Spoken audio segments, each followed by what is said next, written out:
12వ అధ్యాయం ఆదికాండము 4-5 వాక్యాలు. యెహోవా అతనితో చెప్పిన ప్రకారము అబ్రహాము వెళ్ళెను, లోతు అతనితో కూడా వెళ్ళెను. అబ్రహాము హారాను నుండి బయలుదేరినప్పుడు 75 వాడు, ఈడుగలవాడు. అబ్రహాము తన భార్య అయిన శారాయిని, తన సహోదరుని కుమారుడైన లోతును హారానులో తానును వారును అర్జించిన యావదాస్తిని, వారు సంపాదించిన సమస్తమైన వారిని తీసుకొని కనాను దేశమునకు వెళ్ళుటకు బయలుదేరిరి. కనాను దేశమునకు వచ్చిరి. అప్పుడు అబ్రహాము షెకెము నందలి ఒక స్థలమును కాక ఆ దేశ సంచారము చేసి మారే దగ్గరనున్న సింధూరు వృక్షము దగ్గర చేరెను. అప్పుడు కనానీయులు ఆ దేశములో నివసించిరి. యెహోవా అబ్రహామునకు ప్రత్యక్షమై నీ సంతానముని దేశముకి ఇచ్చదనని చెప్పగా, అతడు తనకు ప్రత్యక్షమైన యెహోవాకు ఒక బలిపీఠము కట్టెను. అక్కడ నుండి అతడు బయలుదేరి బేతేలునకు తూర్పున్న కొండకు చేరి, అక్కడ బేతేలు దగ్గర తూర్పునున్న హాయికిని మధ్యన గోడారము వేసుకొని అక్కడ యెహోవాకు బలిపీఠము కట్టి అక్కడ ఉన్నాడు. ఇదంతా మీకు తెలిసిన విషయం. ఇప్పుడు గమనించాలా, స్తోత్రం చెప్పాలి ఒకసారి. ఫస్ట్ మీరు గుర్తుపెట్టుకోవాల్సింది ఏమిటంటే, దేవుని కోసము సమస్తమును విడిచిపెట్టాడట. గమనించాలి, దేవుని కోసం సమస్తము అంటే లోకాన్ని విడిచిపెట్టాడు. ఏం విడిచిపెట్టాడు చెప్పండి? లోకాన్ని విడిచిపెట్టాడు, విగ్రహారాధన విడిచిపెట్టాడు. దేవుని నమ్మి విగ్రహారాధనని విడిచిపెట్టాడు. దేవుణ్ణి నమ్మి ఆచారాలను విడిచిపెట్టాడు.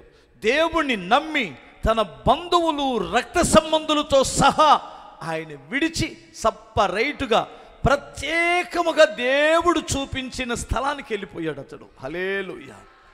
ప్రియులారా, మీరు గమనించాలి. ఇక్కడ గమనించవలసినటువంటిది ఏమిటంటే, దేవుని కోసము నువ్వు విడిచిపెట్టవలసినవి విడిచిపెట్టినప్పుడు అది నీ విశ్వాసపు మొదటి మెట్టుకు సాదృశ్యం.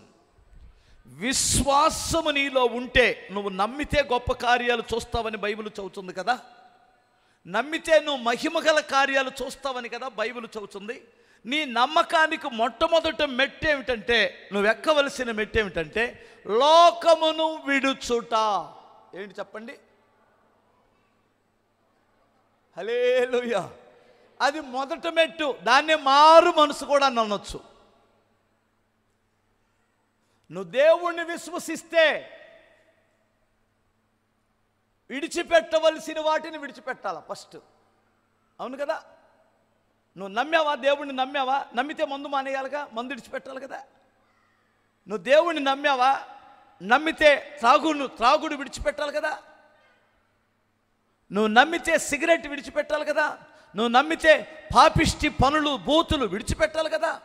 నువ్వు నమ్మితే అక్రమ సంబంధములో ఉంటే ఎవరైనా నీ అక్రమ సంబంధాన్ని విడిచిపెట్టాలి కదా. మీరు గమనించాలి. అవ్వ కావాలి, ఏం కావాలి? ఇంకా బువ్వ కావాలి. బువ్వ అనే పదం బలి పదం. తెలంగాణలో ఇప్పుడు కూడా బువ్వ అంటారు కదా. తెలంగాణ పదం బువ్వ. అమ్మ బువ్వై. ఏంటి అందరు దిగాలకు పోయి చూస్తున్నారు? ఏం విడిచిపెట్టవలసిందని చూస్తున్నావా? ఆలోచిస్తున్నావు కదూ. నువ్వు నమ్మితే దేవుని మహిమను చూస్తావని బైబిల్ చెబుతుంది. నువ్వు నమ్మితే దేవుని కార్యాలు చూస్తావు. దేవుని కార్యాలు చూద్దామని బహు తపన పడుతున్నావు, అయినా చూడలేకపోతున్నావు. కారణం, నువ్వు విడిచిపెట్టవలసినవి ఉన్నాయి. నువ్వు విడవవలసిన వాటిని విడిచిపెట్టలేదు. ఎంతకాలం అలా ఉంటావు? ఎంతకాలము నువ్వు విడవవలసిన వాటిని విడవకుండానే దేవుణ్ణి వెంబడించడానికి ప్రయత్నం చేస్తావు? పిచ్చి పని కదా అది. నీ జీవితంలో ఎన్ని నష్టాలైనా రాని, ఎన్ని అవమానాలైనా రా, ఎదుర్కొంటూ బ్రతుకుతున్నావే తప్ప అసలు నేను విడిచిపెట్టవలసిన వాటిని విడిచిపెట్టాలి కదా.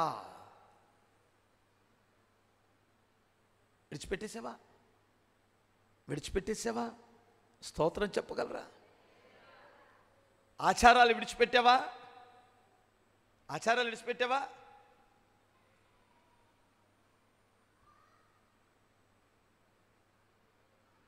దసరా పండుగ వస్తుందిగా పెద్దలకు పెట్టుకుంటారా?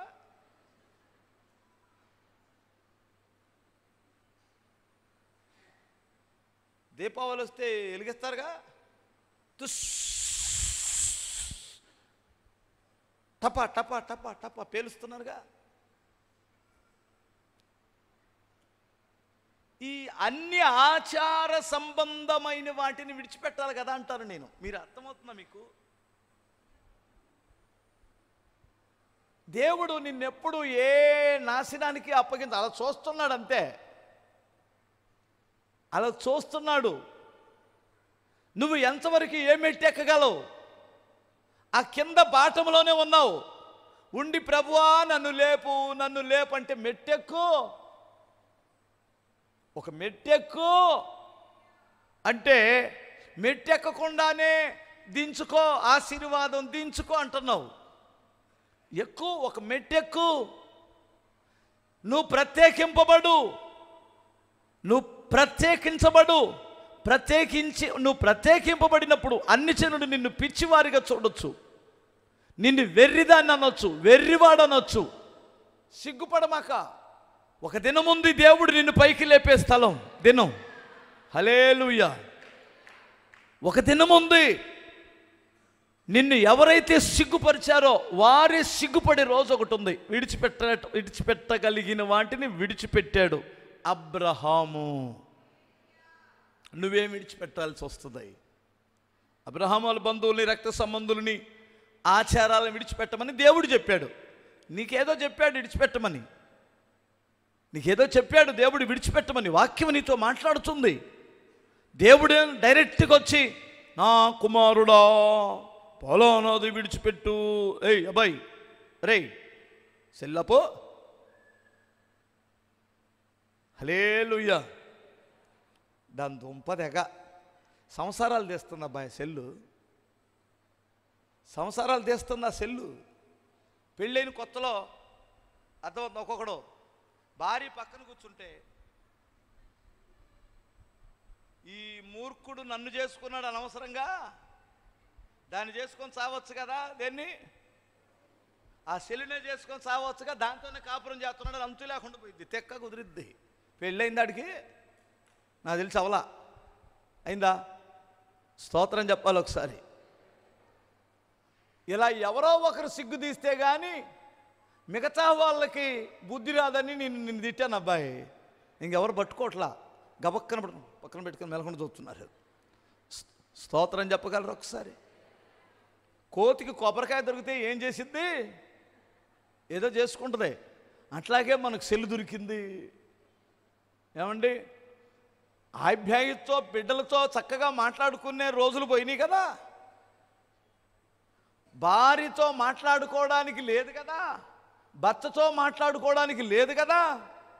అర్థమవుతుందా? ఎంతసేపటికి సెల్లే. అందరూ యాక్టర్లే కదా, అందరూ యాక్టర్లే. సిగ్గు లజ్జ లేకుండా ఇంట్లో డ్యాన్సులు వేసి పెడుతున్నారు యూట్యూబ్లో. ఒకడు ఇంత లావున ఉన్నాడు, ఇంత లావున కదలటల్లా, ఆడు కూడా డ్యాన్సే. అరే ఓత్తారనే సంగతి ఇలా వయసు వచ్చింది, మనవాళ్ళు వచ్చి, కొడుకులు కోడళ్ళు మనవాళ్ళు అల్లుళ్ళు వచ్చి ఉండొచ్చు, నేను డ్యాన్స్ చేస్తే సిగ్గుపోయిద్ది కదా అని ఈ సీమంత బ్రతుకంత సిగ్గు ఉండాలి కదా. ఏం అర్థం కావట్లేదా? ఎవరైనా ఉన్నారు ఇక్కడ యూట్యూబర్స్?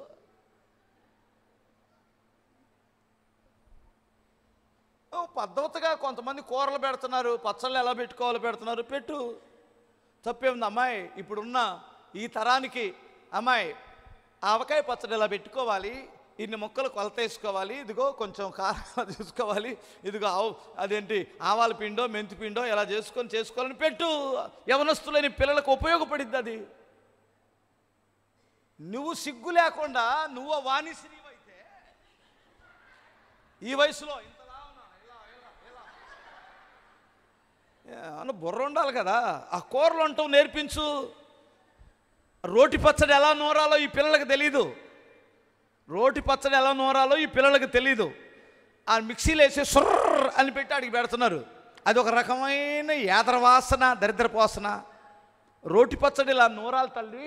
ఇది ఇలా 2 కాదు, ఒక 1/4 కేజీ పచ్చిమిరకాయలు తీసుకుంటాం. చక్కగా తొడియాలు తీయటం కూడా చెప్పండి, ఎందుకంటే వాళ్ళకి తెలీదు. ఈ తొడియాలు ఇలా వలుసుకుంటాం, శుభ్రంగా కడిగి ఒక పక్కన పెట్టుకుంటాం. 4 టమాటాలు తీసుకుంటాం, వాటిని కడిగి పక్కన పెట్టుకుంటాం. ఇదిగో ఇలా బాండి పెట్టుకొని కొంచెం నూనె వేసుకొని ఈ పచ్చిమిరకాయలు కాస్తంత దోరదోరగా వేయించుకుంటాం. వేయించిన తర్వాత ఇక లాస్ట్లో ఇది దించే ముందు కాస్త ముందు కొంచెం ఈ టమాటా వేసి వీటిని కూడా దోరదోరగా వేసి ఆ లాస్ట్లో కొంచెం చింతపండు వేసుకుంటాం. అంతే కదా, అలాగే వేస్తారా? ఇలా కాస్త దోరదోరగా వేయించిన తర్వాత ఆ తర్వాత బయటికి తీసి టమాటాలు ఈ పచ్చిమిరకాయలు సపరేట్ చేసుకొని రోట్లో ఇలా నూరుకొని ఇలా చేస్తాము ఏదో చేస్తామని అలా చెప్పు.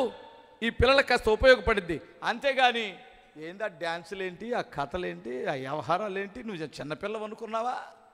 కాలు ఏమాత్రం ఆ డ్యాన్సులు కానీ జారిందో బిడ్డ నడుములు ఇరుగుతాయి, నీకు మరలా పనికి రాకుండా పోతావు. జాగ్రత్త, అలాంటి పిచ్చి పిచ్చి పనులు చేయమాకండి. పిల్లలు పెళ్ళిళ్ళు చేసుకుంటూ పెళ్ళి కొడుకు పెళ్ళి కూతురు, నీ కూతురు లేదా నీ కొడుకు వాళ్ళు స్టేజీ మీదకి వస్తే ఈ సీమంత బ్రతుకు సిగ్గుండాలి కదా. నువ్వెళ్ళి డ్యాన్స్ చేస్తావు నీ కూతురి పెళ్ళికి.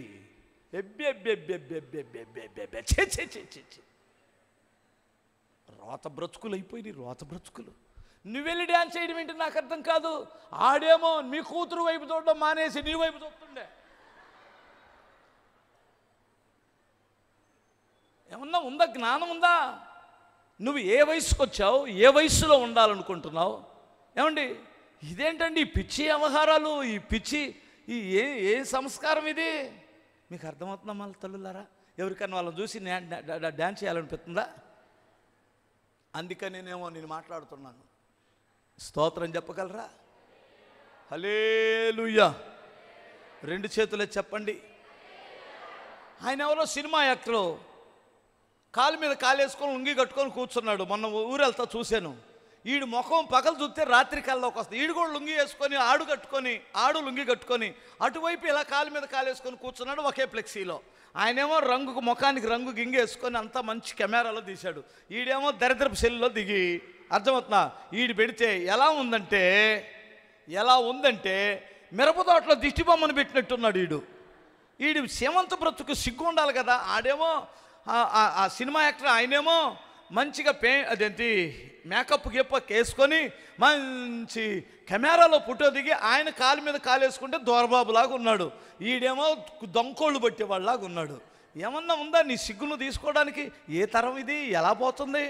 అబ్బాయి మీరు అలాంటి పిచ్చి పనులు ఏం చేయరు కదా, చేస్తారా?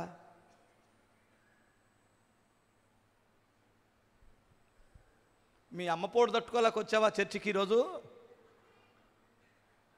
ఇక్కడికి వచ్చిన తర్వాత ఈ పాస్టర్ గారు ఇంతే తిడతాడు, నేను రానని చెప్పాను మా అమ్మకే. ఆ బుర్ర తక్కువ నన్నేమి ఈ చర్చికి వెళ్ళమంటది అనుకుంటున్నావా?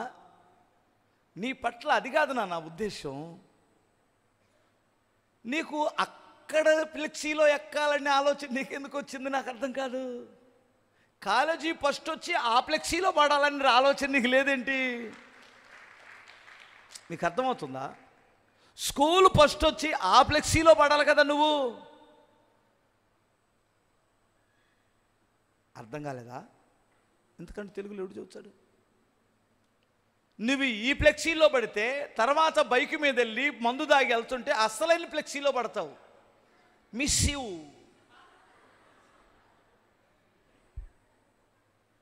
అర్థం కావట్లేదా? అందులో పడుతున్నారు వీళ్ళు వెళ్ళి. అరే ఏంట్రా ఈ కుర్రోడు ఫ్లెక్సీ ఎక్కాడు, ఏంటి బర్త్డేనా లేదంటే మిస్ యూవా, ఈ రెండింటి ఏదో దాంట్లో ఎక్కుతాడు వీడు. యేసు నామములో లోకానికి మీరు దూరమై క్రీస్తుకు దగ్గర అవుదురుగాక. హల్లెలూయా. ఇంకొకసారి చెప్పండి. కోపం వచ్చిన వాళ్ళు చెప్పండి ఒకసారి. ఫస్ట్ లోకాన్ని విడిచిపెట్టేసి, అదే విశ్వాసం అంటే. దేవుని మీద నమ్మకంతో లోకాన్ని విడిచిపెట్టాడు అబ్రహాం. 2, దేవుని మీద బలమైన నమ్మకంతో 13వ అధ్యాయం 9వ వాక్యం నుండి చూడు ఒకసారి. ఏం విడిచిపెట్టాడో మీకు అర్థమైంది. ఈ దేశమంతా నీ ఎదుట ఉన్నది కదా, దయచేసి నన్ను విడిచి వేరుగా ఉండుము. నీవు ఎడమ తట్టుకు వెళ్ళిన ఎడల నేను కుడి తట్టుకు, నువ్వు కుడి తట్టుకు వెళ్ళిన ఎడల నేను ఎడమ తట్టుకు వెళ్ళిదమని లోతుతో చెప్పగా, లోతు కనులెత్తి యోర్దాను ప్రాంతం అంతటిని చూసిన యెహోవా సొదొమ గొమొర్రా పట్టణమును, ఇది చాలు, బిగ్గరగా స్తోత్రం చెప్పాలి. ఇక్కడ గమనించాల్సినటువంటిది ఏమిటంటే, ఇక్కడ ఇద్దరు సహోదరుల మధ్యలో గొడవ వచ్చింది. ఇద్దరికి గొడవ వచ్చింది. వినాలమ్మా, మనకు కూడా వస్తుంది. కొంతమందితో మన ప్రతివాదులకు గొడవ వస్తుంది. పెద్దవాడెవరో అబ్రహాం, బలమున్నవాడెవరో అబ్రహాం, దర్శనం ఉన్నవాడెవరో అబ్రహాం. వినండి జాగ్రత్తగా. ఇతను ఒరే మనం గొడవ పడడం మంచిది కాదు, ఓ పంచి, ఈ దేశము నీ ఎదుటే ఉంది. హల్లెలూయా. నువ్వు కుడి తట్టుకెళ్తే నేను ఎడమ తట్టుకెళ్తాను, నువ్వు ఎడమ తట్టుకెళ్తే నేను కుడి తట్టుకెళ్తాను, నువ్వు తూర్పుకెళ్తే నేను పరమడకెళ్తాను, నువ్వు పరమడకెళ్తే నేను తూర్పుకెళ్తాను. ముందు ఛాన్స్ నీదే, కోరుకో అన్నాడు. ఈ దేశాన్ని చూపించాడా, పక్కనున్న సొదొమ గొమొర్రాలు పట్టణాలు చూపించాడా? ఈ దేశంలోనే ఏదో ఒక మూలకెళ్ళరా, నీకు మంచి గనిగడ్డను కోరుకో, మంచి స్థలాన్ని నువ్వే కోరుకో. ఎందుకు ఇలా కోరుకున్నాడు? మిమ్మల్ని అడగండి. మిమ్మల్ని అడిగితే ఏం చేస్తారు? మీ తోడుకోడలు ఇద్దరిని పెట్టేసి, ఈ రోజుల్లో పొలాలు ఉన్నాయా? హల్లెలూయా. అరే నీకు ఎర్రజేను కావాలా, నల్లజేను కావాలా, తూర్పు పొలం కావాలా, పడమడ పొలం కావాలంటే వీడు బాగా పండే పొలం కోరుకుంటాడు చిన్నోడు. పెద్ద మేధావులు. ఈ పెద్ద గోల ఏమిటంటే, మన జీవితాల్లో ముందు పుట్టి జీవితకాలం అంతా కష్టపడి ఈడి పెళ్లి చేసుకొని ముందు ఈడి భార్య పొలం పండించో కష్టపడితే లాస్ట్లో ఈడు పెళ్లి చేసుకునేసరికి చిన్నోడు, వీళ్ళ పిల్లలు పెద్దోళ్ళు అయిపోతారు ఇంచుమించుగా. వీళ్ళ పెళ్ళిళ్ళకి వచ్చేస్తారు ఇంచుమించుగా. ఈ పెళ్ళిడికి వచ్చిన తర్వాత అప్పుడు పంపకాలు చేస్తారు మనోళ్ళు. మన దగ్గర న్యాయం అది. మనకు అప్పుడు పంపకాలు చేసి లాస్ట్ వాడు అప్పుడే పెళ్లి చేసుకుంటాడు. ఈ పంపకాలలో ఇంకొక ఇదేంటంటే, ముందు చిన్నోడిని కోరుకొని అంటాడు. ఈ చిన్నోడు ఏమన్నవుతున్నాడు? నువ్వు లక్కురా, స్తోత్రం చెప్పగలరు ఒకసారి. ముందు చిన్నోడిని కోరుకొని అంటాడు. ఆడి ఏది మంచిదో, ఏది రేటు గలదో దాన్ని కోరుకుంటాడు. అవునా? ఏంటి అలా చూస్తున్నారు? నా చిన్నప్పుడు కొంతమంది అన్నదమ్ములు వేరు పెట్టేటప్పుడు ఒక ఎత్తడి బిందె ఎక్కడ, ఒక ఎత్తడి బిందె అక్కడ, ఒక ఎత్తడి బిందె ఎక్కడ, ముగ్గురు అన్నదమ్ములు అయితే కోరుకోరా, ఒక చట్టు ఇక్కడ, ఇంకో చట్టు ఇక్కడ, కోరుకో. అలాగే తీసుకున్నారు కదా. మంచం అక్కడ, ఈ మంచం అక్కడ, ఆ మంచం అక్కడ, కోరుకునేది ఎవడాడు? చిన్న కొడుకన్నా కోరాలి, చిన్న కోడలైనా కోరుకోవాలి. లాస్ట్ కోరుకునేది అదవెవడో? పెద్ద కొడుకు. తెలుసా? ఈ యొక్క మన దేశంలో మన రాష్ట్రంలో ముఖ్యంగా ఈ సంస్కారం ఉంది. ఎంతమందికి తెలుసు? తెలిసిన వాళ్ళు చేతులు ఎత్తారా? చిన్న కోడలందరూ నా మీద పగబట్టినట్టు చూస్తున్నారే. మీలో ఒక రకంగా ఇలా చూస్తున్నారంటే వాళ్ళందరూ చిన్న కోడళ్ళని అర్థం చేసుకోవాలా నేను? హల్లెలూయా. మీ ఈ తరానికి వచ్చరికి కాస్త అది పోయిందట్టుంది. అలా ఉండేది. ఇప్పుడు పెద్దవాడయ్యి ఉండి చిన్నవాడికి అవకాశం ఇస్తున్నాడు, నువ్వే కోరుకోమని. ఈడు ఏది మంచిదనుకున్నాడో దేవుని దయ వలన లోతు దృష్టి చెడిపోవడాన మంచిదే జరిగింది. అబ్రాహాముకి లోతు దృష్టి కానీ చెడిపోకుండా ఉంటే ఇదే నాది అని కనానును కోరుకుంటే అబ్రాహాం చేయగలిగింది ఏమీ లేదు. కనాను అప్పుడు ఎండిన భూమిలాగా, లోయలు, కొండలు, గుట్టలు, ఏమండి భయంకరమైనటువంటి ఎడారుల్లాగుంది. అందులో ఏ పంటలు లేవు, ఏ సరిగా లేదది. ఆ కనాను దేశాన్ని విడిచిపెట్టేసి అతను వేరేది కోరుకున్నాడట. ఇప్పుడు గమనించాలి, ఎందుకు నేను ఈ విషయాలు చెబుతున్నానంటే, నా దేవుడు పిలిచినవాడు నమ్మదగినవాడు. నన్ను నీ సంగతి నా సంగతి దేవుడికి తెలుసు. నీకు నాకు వచ్చిన గొడవల సంగతి దేవుడికి తెలుసు. నువ్వు ఏమి మాట్లాడావో నా దేవుడికి తెలుసు. నేను ఏం మాట్లాడానో దేవుడికి తెలుసు. నీకు నాకు న్యాయము తీర్చే దేవుడు పరలోకమందున్నాడు. నువ్వు ఏ ఉద్దేశముతో చేస్తున్నావో నీకు తెలుసు. నేనే ఉద్దేశముతో చేస్తున్నానో నా దేవుడికి తెలుసు. నా సంగతి దేవుడికే వదిలేస్తున్నానని విశ్వాసముతో దేవునికి అప్పగించుకున్నాడట అబ్రహాం. అది జరిగిన సంగతి. హల్లెలూయా. ఎంతమందికి అర్థమైంది? గొడవలు వచ్చినాయి, వివాదాలు వచ్చినాయి, దేవుడికి వదిలేశాడు. నష్టపోయాడు అని అనిపించింది. ఈరోజు నీ జీవితం, నీకు నీ ప్రతివాదికి వాదన వస్తే విశ్వాసముతో దేవునికి వదిలేసి మౌనంగా ఉండగలవా?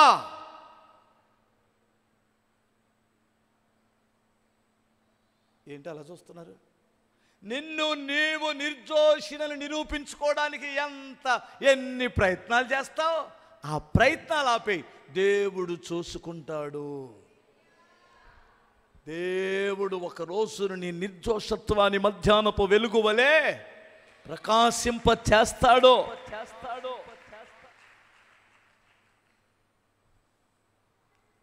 ఒక శోధన కాలంలో చాలా కృంగిపోతున్నాను నేను. ఎందుకంటే సమస్తమును విడిచిపెట్టి ఒంటి మీద బట్టలతో దేవుని కొరకు నేను సేవకొస్తే దుర్మార్గపు మనుషులు ఏమంటున్నారంటే, నా దగ్గర చపాతీలు తినడానికి కూడా డబ్బులు లేనప్పుడు దోచుకొని ఏది నాకున్న పొలం అమ్మి అక్కడ పెట్టేసి వస్తే ఇక్కడున్న డబ్బులన్నీ తీసుకొని వెళ్ళాడని ఒక ప్రచారం చేస్తున్నారు. ఆ మందిరంలో అప్పటికి 80,000 రూపాయల అప్పులతో ఉన్నాం. 2006లో 80,000 అప్పిచ్చిన వాడు ప్రతి వారం వచ్చి డబ్బులు లెక్క చూసుకొని వడ్డీ తీసుకొని వెళ్తాడు. అర్థమవుతుందా? 80,000 మేము అప్పులో ఉంటే ఇంకా నాకెక్కడ ఈ డబ్బులు? వాళ్ళకి తెలియని మనస్సాక్షి చంపుకొని మాట్లాడుతున్నప్పుడు నేను కృంగిపోయి విజయవాడలో ఒకరోజు ఏదో పని నుండి వెళ్ళాను. అక్కడ ఒక పోస్టర్ చూశాను, చలో గండిగుంట అని. రాజబాబు గారి మీటింగులు. ఆ మీటింగుల్లోకి వెళ్ళి ఎదురుగా కూర్చున్నాను కన్నీళ్లతో. కొన్ని మాటలు వినపడినప్పుడు మన హృదయాలు నలిగిపోతూ ఉంటాయి. దుర్మార్గపు మాటలు, దుర్మార్గులేసే నిందలకి. అక్కడ కూర్చుంటే ఒక దైవజనుడు, గొప్ప దైవజనుడు ఏసన్న గారే వచ్చి మాట్లాడుతున్నప్పుడు ఆ రోజు ఆయన కళ్ళతో చూసినట్లు మాట్లాడాడు. ఆ విషయాలు మా విషయాలే. నా పక్కన ఒకడు కూర్చున్నాడు, ఆడు మనస్సాక్షి చచ్చిపోయింది ఇప్పుడు ఆడికి. ఆడంటాడు, మ్యాచెస్ గారు ఇది మన స్టోరీయే అంటున్నాడు. నేను కళ్ళమ్మ నీళ్ళు పెట్టుకొని ఏడుస్తున్నాను. ఎందుకంటే ఈ దైవజనుడికి అర్థమైంది, ఓకే చాలు, బిగ్గరగా స్తోత్రం చెప్పాలి. మీకు ఒక విషయం చెబుతాను, ఇవన్నీ పబ్లిక్లో చెప్పేవి కాదు. కొన్నిసార్లు మనము నిర్దోషులమైన దోషుల్లాగా కనపడతాం, మనం న్యాయవంతులమైన అన్యాయస్తుల్లాగానే కనపడతాం. దేవుడు ఏం చేస్తాడంటే, దేవునికి అప్పగించుకొని విశ్వాసముతో నింద మోపిన వాడి మీద నింద మోపకుండా, అర్థమవుతుందా, నష్టపరిచిన వాడికి నష్టం చేయకుండా కానీ మనం మన ఆత్మలను, మన జీవితాలను దేవునికి అప్పగించుకుంటే విశ్వాసంతో మన నిర్దోషత్వాన్ని అలా మధ్యాహ్నపు వెలుగు వలె ప్రకాశింపచేస్తాడు. అప్పుడు దాకా ఏం చేయాలి? దేవునికి అప్పగించుకోవాలి. స్తోత్రం చెప్పగలరా? ఇప్పుడు చివరికి అబ్రహాము మీద అంత పగబెట్టుకొని విడిపోయినటువంటి లోతు కుటుంబం ఏమైంది? అబ్రహాము కుటుంబం ఏమైంది? స్తోత్రం చెప్పగలరా? ఒకసారి మీరు ఆలోచించండి. కోర్టు సమస్యలో ఉన్నావు, నీకు నీ యొక్క ప్రతివాదికి వివాదాలు జరుగుతున్నాయి. దేవునికి అప్పగించగలవా? నీ పక్షాన వాదించేవారు, ఒరే బాబు నేను దేవునికి అప్పగిస్తున్నానని అని చెప్పగలవా? దేవుడు నీ జీవితంలో గొప్ప కార్యాలు చేస్తాడు. అది విశ్వాసం. హల్లెలూయా. ఇప్పుడు నేను 2 విషయాలు చెప్పాను. విశ్వాసముతో లోకాన్ని విడిచిపెట్టాడు, విశ్వాసముతో తన ప్రతివాది విషయం మౌనమైపోయి దేవునికి అప్పగించాడు. ఇంకొక మాట చెప్పనా మీకు? హల్లెలూయా. 2 చేతులు చెప్పు, ఇంకొకసారి చెప్పు. 15వ అధ్యాయం మొదటి వాక్యం. ఇవి జరిగిన తరువాత వాక్యము అబ్రహామునకు దర్శనమందు ఏమొచ్చింది? యెహోవా వాక్యము అబ్రహామునకు దర్శనమునందు వచ్చి, అబ్రహామా భయపడకము, నేను నీకు కేడమును, నీ బహుమానము అత్యధికమగును. కొట్టు చప్పట్లు ఒకసారి. ఇక్కడ గమనించవలసింది, విశ్వసించిన ఇతడు సమస్తమును దేవునిలోనే కనుగొన్నాడట. నా ఆశీర్వాదం ఆయనలోనే ఉంది, నా ఆధిక్యత ఆయనలోనే ఉంది, నాకు రావాల్సిన ప్రతిఫలం ఆయనలోనే ఉంది, నా బహుమానాలు ఆయనలోనే ఉన్నాయి, నా నెమ్మది ఆయనలోనే ఉంది, నా ఆరోగ్యం ఆయనలోనే ఉంది, నా ఆయుష్య దినాలు ఆయనలోనే ఉన్నాయి, నా జీవితం ఆయన దగ్గరే ఉంది, నా సమస్తమును దేవునిలోనే కనుగొంటానని కనుగొన్నాడు. అది ఇక్కడ జరిగిన సంగతి. మీకు అర్థమవుతుందా? ఏది అయినా నువ్వు నష్టపోయావా? ఆ నష్టం క్రీస్తులో నుండే తీర్చుకోవాలి. క్రీస్తుకు దూరమై నువ్వు నష్టాన్ని తీర్చుకోలేవు. నీకు అర్థమవుతుందా? నిందల పాలయ్యావా? తిరిగి ఘనత క్రీస్తు ద్వారానే నీకు లభించాలి. క్రీస్తుకు దూరమై నేనేమి చేయగలను? నా జీవితంలో ఇది జరిగిన తర్వాత నీ బహుమానము అత్యధికమగును అని దేవుడు వచ్చాడు కదా, వాక్యం వచ్చింది కదా, ఆయనలోనే కనుగొన్నాడు అతడు. సంతోషం ఎచ్చట ఉందని, సమాధానమెచ్చట నాకు దొరికేనని, జగమంతా తిరిగాను, జనులందరినడిగాను, చివరకది నీలోనే కనుగొన్నాను. ఎంత మంచి దేవుడవయ్యా యేసయ్యా, నా చింతలన్నీ తీరేనయ్యా నిన్ను చేరినాక. ఎంత మంచి దేవుడవయ్యా యేసయ్యా, నా చింతలన్నీ తీరేనయ్యా నిన్ను చేరినాక. నాకు రాదురా ఈ పాట. బిగ్గరగా స్తోత్రం చెప్పగలరా? రాదులే, ఊరికే ఆ 2 ముక్కలు పాడాను. స్తోత్రం చెప్పగలరా? ఎక్కడ కనుగొంటావు నీ బహుమానం, నీ ఆశీర్వాదం? ఎక్కడ కనుగొంటావు? ఎక్కడుంది నీ ఉద్యోగం? ఎక్కడుంది నీ ఆశీర్వాదం? ఎక్కడుంది నీకు నెమ్మది? ఎక్కడుంది నీకు ఘనత? ఎక్కడుంది నీకు రావాల్సిన ప్రతిఫలం? నీకు విశ్వాసం ఉంటే క్రీస్తులోనే కనుగొంటావు. కలిగి ఉన్నది ఏదియు ఆయన లేకుండా కలుగలేదు, కలగదు. ఆయనలోనే నీకు ఆశీర్వాదం, ఆయనలోనే ఉంటుంది. నీకు సమాధానం ఆయనలోనే ఉంటుంది. నీకు రావాల్సిన ప్రతిఫలం ఆయనలోనే ఉంటుంది. నీకు రావాల్సిన స్వస్థత ఆయనలోనే ఉంది. నీకు రావాల్సిన ప్రతిఫలం ఆయనలోనే ఉంది. నీకు ఏదేది నువ్వు ఆశిస్తున్నావో అన్ని క్రీస్తులోనే ఉన్నాయి.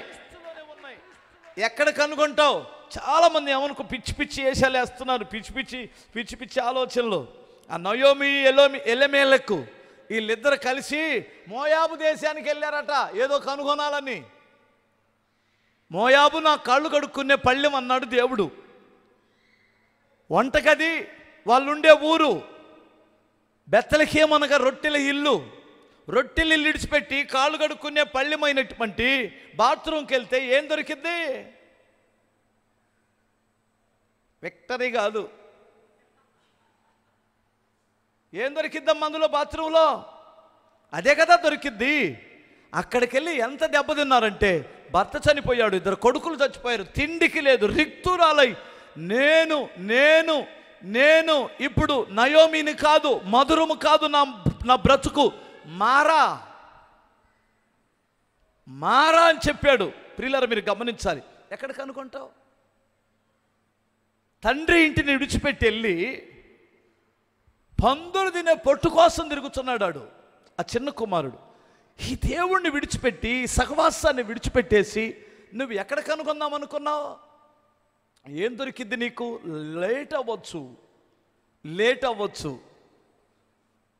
13 సంవత్సరాలు శ్రమల పాలయ్యాడు యోసేపు. 1-2 సంవత్సరాలు కాదు, 13 సంవత్సరాలు కన్నీటితో బ్రతికాడు. 13 సంవత్సరాలు నిందల పాలయ్యాడు, దిక్కులేని వాడయ్యాడు. ఏది ఏమైనా దేవుళ్ళలోనే నా దర్శనము నెరవేరాలని దేవుని కొరకు బ్రతికాడు. అక్కడ దేవుడు పైకి లేపాడు. దగ్గరగా స్తోత్రం చెప్పాలి. కనిపెట్టుకోగలవా దేవుని సన్నిధిలో? ఎక్కడ నీ బహుమానం? ఎక్కడ పడ్డావు? ఆ పడిన దగ్గర నుంచి ఎవరు లేపగలరు నిన్ను? ఎక్కడ నష్టపోయావు? ఎవరు దేవుడు నిన్ను తిరిగి మరలా లేపగలడు? ఏ దేవుడు ఉన్నాడు? ఎక్కడికో వెళ్ళు చూద్దాం. నాకు వేరుగా ఉండి మీరు ఏమీ చేయలేరు. నాలో అంటుకట్టబడిన ప్రతి తీగె అది బహుగా ఫలిస్తుందన్నాడు. హల్లెలూయా, స్తోత్రం చెప్పగలవా? ఎవరి మీదో అలిగి చర్చికి మానేస్తావు, ఎవరి మీదో అలిగి ప్రార్థన మానేస్తావు, ఎవరి మీదో అలిగి ఏమండి పిచ్చి పనులన్నీ చేస్తావు. ఒకసారి మీరు ఆలోచించండి.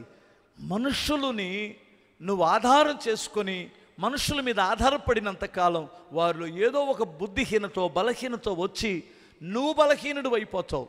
ఆ మనుషుడు ఒకవేళ నిన్ను బలహీనుడు అనే సంగతి తెలిస్తే ఆ మనుషుడికి దూరమవు, పర్వాలా, దేవునికి దూరం అవ్వద్దు.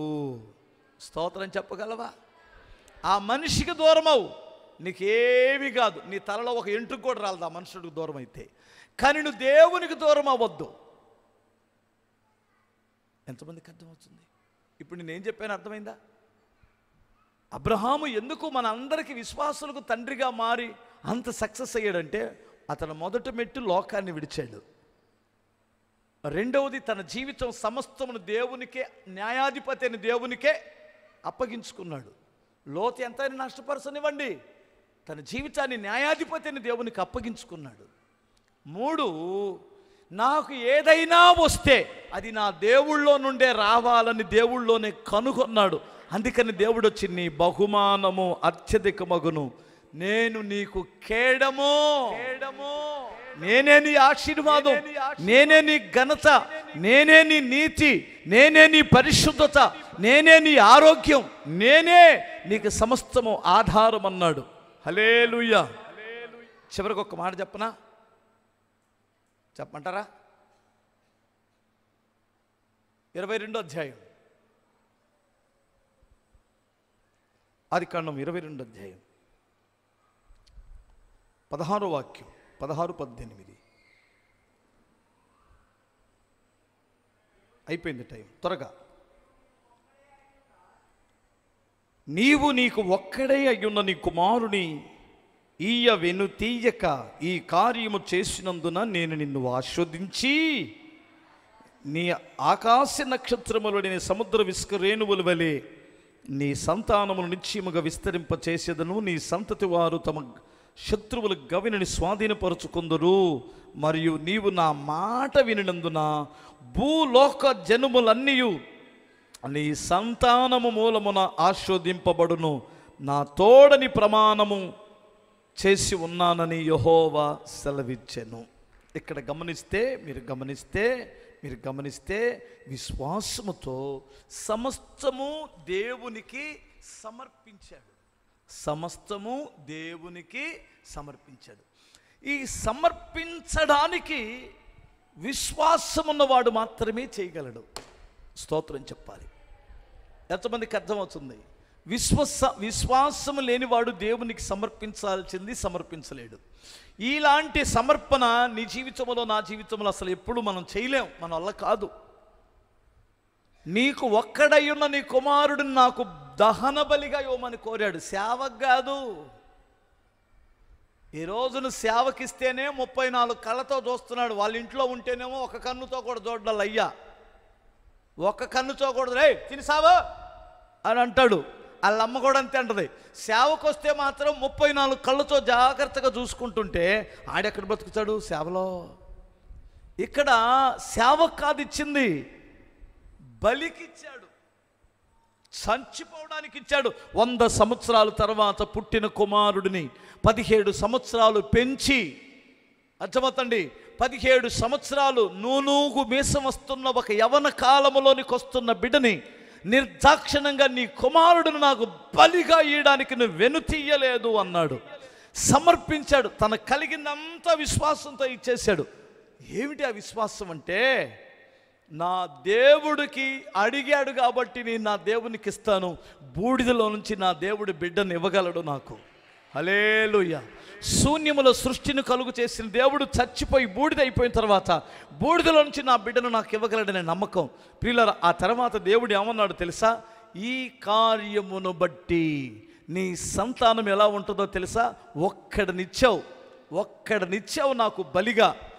ఆకాశ నక్షత్రాలను లెక్కై నీ చేతనైతే అంతమంది పిల్లలు నీ పిల్లలు అయిపోతారన్నాడు. ఎంతమందికి అర్థమవుతుంది? ఒక్కడినిచ్చావు, ఒక్కడిని బలి చేసావు, ఆకాశ నక్షత్రాలంతా నీకు ఇస్తాను నేను. ఉన్న మాట చెప్పమంటారా? హల్లెలూయా. ఇచ్చి నన్ను శోధించమంటాడు కదా. ఒక బిడ్డనిస్తేనే దేవుడు ఆకాశ నక్షత్రాలంత సంతానం అతనికి ఇస్తే, క్రైస్తవులు ఎవరి పిల్లలో? అబ్రహాం పిల్లలే. యూదులు ఎవరి పిల్లలో? అబ్రహాం పిల్లలే. ముస్లిమ్స్ ఎవరి పిల్లలో? అబ్రహాం పిల్లలే. మీరు గమనించండి, ఒక్క విత్తనం ఇచ్చినటువంటి వాడికి 100 విత్తనాలు భూమిలో నుంచి తీసుకోడా? స్తోత్రం చెప్పగలరా? ఒక్క చెట్టుని ఇత్తాడు మా నాన్న, ఏటేటా పంట వస్తుంది, మామిడికాయల పంట. ఏటేటా మేము పచ్చడి పెట్టుకుంటున్నాం. నువ్వు 10వ భాగం అనే ఒక విత్తనం విత్తితే దేవుడు నీకు ప్రతిఫలం వేయడంటారా? పిసినారోడా, ఏమనుకోవద్దు. 10వ భాగం ఇచ్చినటువంటి వాళ్ళు ఆస్తులు అమ్ముకున్నారంటగా. 10వ భాగాలు ఇచ్చి సర్వనాశనం అయిపోయారంట కదా. తెలుసా? వాళ్ళని చూశారా మీరు? క్రైస్తవ్యములో ఉండి బాప్తిసం తీసుకొని 10వ భాగం ఇవ్వకుండా కోట్లుగా పడిగెత్తినటువంటి వాళ్ళు చాలామంది ఉన్నారంట. చూశారా? దేవుని వాక్యమునకు విధేయత చూపించి 10వ భాగం ఇచ్చినోడు చెడిపోయినట్టు లేదు చరిత్రలో, ఇవ్వకుండా బాగుపడినట్లు చరిత్రలో, క్రైస్తవ చరిత్రలో కనపడదు. మీరు చరిత్ర తిరగే చూసుకోండి, బిగ్గరగా స్తోత్రం చెప్పాలి. ఎందుకంటే నీ ద్వారా దేవుని సంఘ పరిచర్య జరగాల, దేవుని చిత్తం జరగాల, సువార్త ప్రపంచానికి అందాలా, అన్యజనులకు సువార్త అందాలి. దాన్ని బిగబట్టించేవాడు సాతానుడు నిన్నుకు ఆశీర్వాదం రాకుండా తనకు కలిగినదంతా దేవునికి సమర్పించడానికి వెనకాడను వాడే విశ్వాస వీరుడైన అబ్రహాం. బైబిల్ ఏం చెబుతుందో తెలుసండి? ఎలియాజరు ఒక సాక్ష్యం ఇచ్చాడు. నా యజమానుడైన అబ్రహాముని దేవుడు బహుగా ఆస్వాదించెను, అతడు గొప్పవాడాయను. ఏమయ్యాడు చెప్పండి?